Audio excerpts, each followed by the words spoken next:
Assalamualaikum, welcome back my friend in this my new tutorial video. In this video I am going to show you how you download and upload projects in your Siemens PLC. First of all, I'll just open you can see my project is open and just select that. You can see the option I selected.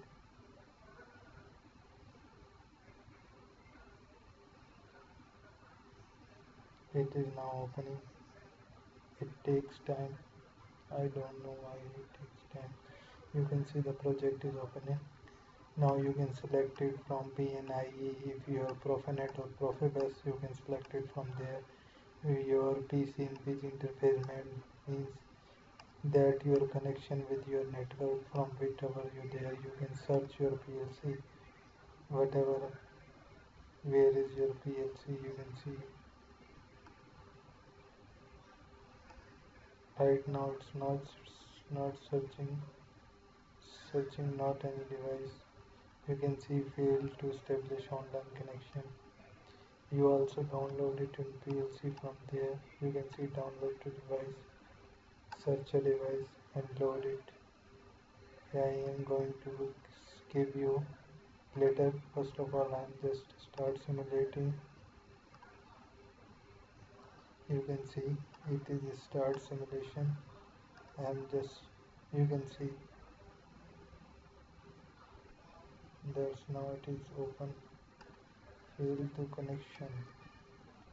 I'm just going to check it there that my device is configured or not. So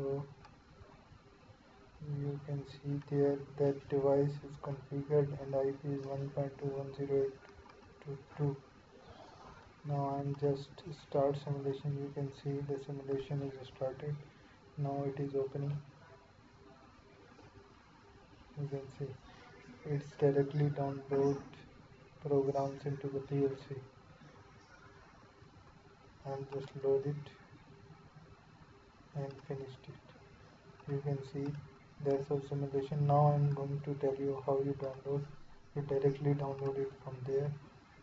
You can see load, finish, or you done it from there, load, finish, or you check it from there. You can see check an accessible device, start search.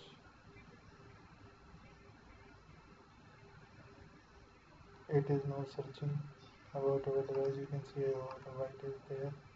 It is now show that CPU is now online. Now I'm going to tell you how you upload your PLC program to your TI portal. Now go to, first of all select here, go to, and you can see upload is not there. So whenever you select, you can upload it from there to there. Now your PLC have been uploaded. And just try to go online, select it there. Now you can see upload it from a device. And you can see organizational block. It is ignoring. And now more block. And now upload the device from this software. And just again go offline and check it there from there. You can just download or upload any PLC software from there to there. That's how you can download your software into PLC and upload your software from program from PLC to your PC, your TI portal. So thank you very much for watching my videos. Please subscribe my channels, like my videos, click the bell icons, and in the description I give lectures, links of more lectures like SCADA or everything Indosoft SCADA. So thank you very much for watching again.